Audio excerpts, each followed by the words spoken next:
Welcome to Reservation Redemption, the podcast based off the documentary with the same title. I'm your host, Brenda Fisher, a descendant of the Yakima tribe of Washington State. In this episode, I'm speaking with Barry Moses. He's an activist, an educator. He works with the Kalispel tribe, the Spokane tribe, and an all-around great guy, and I was very honored to meet him. I feel lucky. Yeah, definitely. Scene 7, take 1, and action. No. Okay. So, Barry Moses, tell me about you and what you do. Sorry, I just had a brain. You can cut all that stuff out, right? Yeah, who am I? So my name is Barry Moses. I'm a member of the Spokane Tribe. I'm executive director at Spokane Language House, which is a 501c3 nonprofit corporation dedicated to revitalizing the Spokane language. What kind of reach have you had with kids in the Native community? And how has what you're doing affected them in their connection with their culture? I've been in education for 25 years, and primarily I have worked with Native youth, Native young people, including 20-something, into adulthood. Mm-hmm. But my entire career, I've worked with Native people and Native youth, and what I find almost always is that connection to language and culture and spirituality are the number one things that keep youth connected to themselves and keep youth connected to a positive path in life. And that's amazing. And I agree from everything that I've seen and heard over the past several days, and also in talking to Chief. And of course, you know Chief Rice and have visited him at Walla Walla. And what has your experience been like meeting him? Well, I was introduced to Chief through Francis Kaluuya. And so Francis, as you know, is a Native elder from the Kalispel tribe, and he himself has quite a bit of outreach to the Native community, both on the Kalispel reservation, right, but also in Spokane and the broader community. And I would say that Francis has almost a ministerial kind of role. I mean, it's different because it's Native culture and it's Native spirituality, but he ministers to people. He reaches out. And so Francis at one point called me and said that he wanted me to go down to Walla Walla to participate in a powwow at the prison, and then also to participate in sweat lodge ceremonies, in the prison. And so I went. If I'm ever able to, I always try to say yes when Francis asks me for anything. Right. And on both of those times, I had the opportunity to become acquainted with Chief, both in the powwow and also in the sweat. Nice. So, what was your opinion of Chief when you met him? I found Chief to be somebody who was really very grounded. Mm-hmm. I felt very comfortable in his presence. Right away, it's kind of a strange thing to say when you're going into a penitentiary, but he made me feel at ease, and I almost had this sense of like, well, this is my home, and welcome.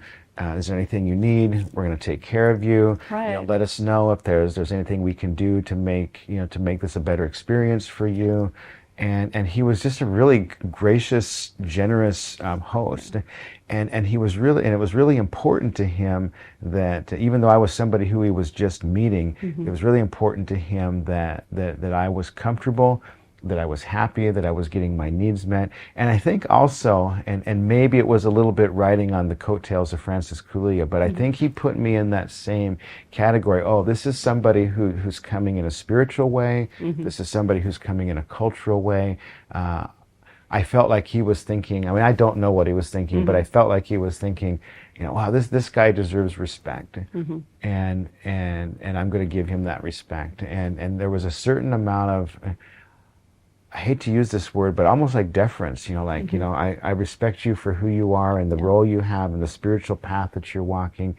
And so he was very generous, very considerate, was a great caretaker. And at the same time, I felt that he came in with an attitude of wanting to learn and wanting to know and understand. And he asked a lot of questions.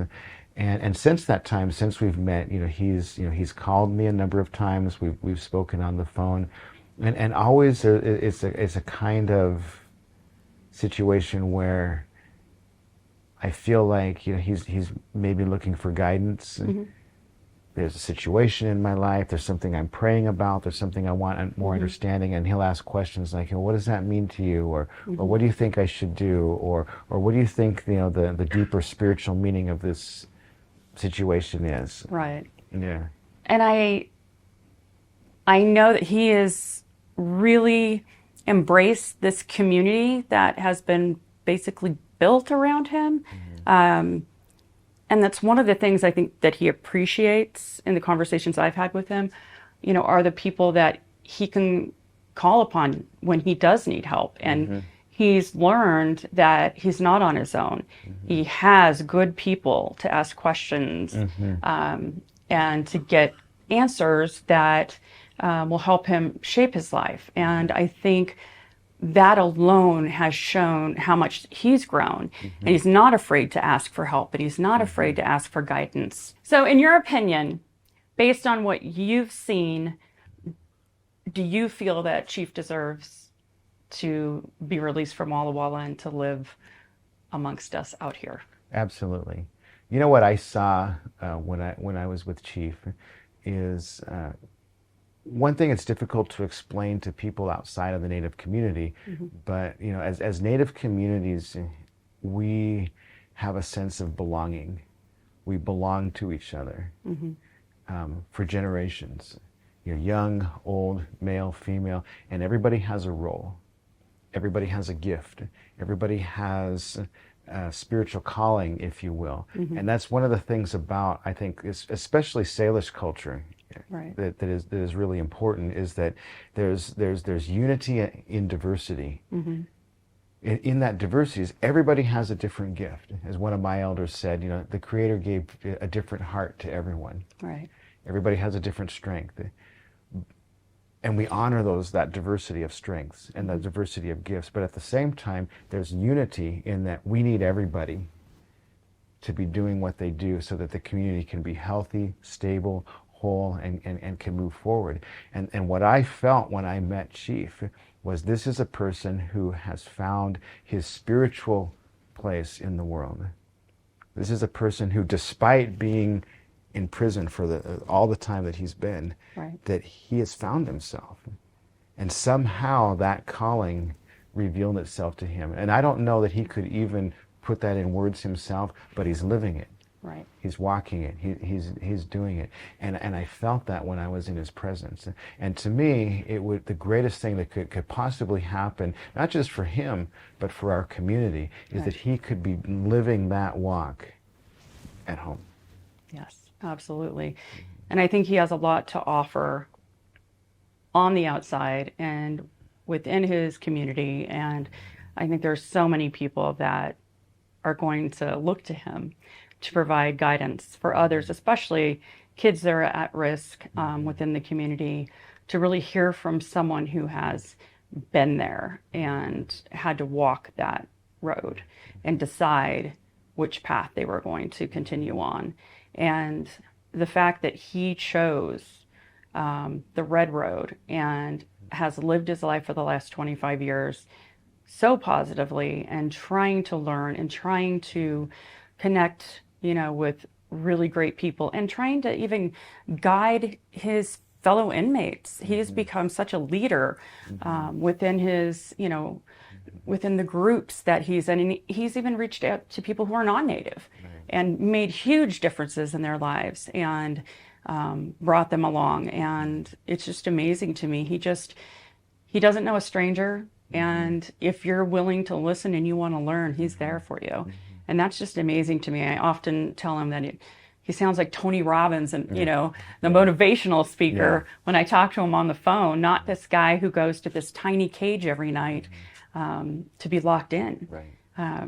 So it's almost like he's just not letting those bars limit him. And I think that's amazing. Absolutely. This is somebody who, really, admittedly, I don't know very well. I've met him twice, like I said, in person. I've spoken to him a handful of times on the phone. But it's one of those situations where I feel there's certain people you meet in life, and maybe it's an energy, or maybe it's a spiritual thing, and maybe it's, a subconscious thing, I don't know. But you meet people from time to time and you feel like, I know this person. I recognize this person. And they do just certain things that you realize that they're a different caliber, or they're in a different place than maybe the people around them. And when I knew that the chief was somebody different, was a conversation that we had, and I was specifically asking him about the possibility of being released, and his past and his history, and all of those things combined together. And the thing that impressed me the most was that he spoke about where he had been. He spoke about the things that he had done, and there was no what's the word I'm looking for? There was no sense of minimizing what he had done. There was an absolute accountability. Yeah. There was an absolute, I got what I deserved, I think were his exact words. Yeah. There was this deep sense of knowing that justice was being served, and he was paying. Yes. And it was actually breathtaking, in a world of people who pass the buck all the time. Yes. It was breathtaking to witness somebody so grounded in, like, I'm paying the price that I need to pay. Yeah. And it was almost like there was a hesitation from him to say, like, to ask for something more. Right. But at the same time, as a spiritual person in my own community, I was looking at him and saying, yes, and we need you. Yes. We need people in our community, young people, old people. We need people in our community who have that sense of groundedness and that sense of responsibility and accountability, because it's from that place that we can begin to grow. And it's from that place that all of us, that we can begin to become a better versions of ourselves. And if there's anything that I think our community needs, it's people like him to show the way. Absolutely. Thanks for tuning in, and if you like what you hear, please subscribe and hit the bell so you're notified when we upload our next episode. Check out our website at reservationredemption.com, and if you have any inquiries or want to discuss your native journey, send me an email at reservationredemption@untamedriver.com. Please definitely include any stories if you have missing members of your family. We definitely want to help. Follow us on Twitter, Res Podcast, so that's at REZPODCAST. Facebook, Res Redemption with REZ Redemption. And an IG, it's just Reservation Redemption. Thanks so much again for listening in, and we hope to have you hanging out with us next time.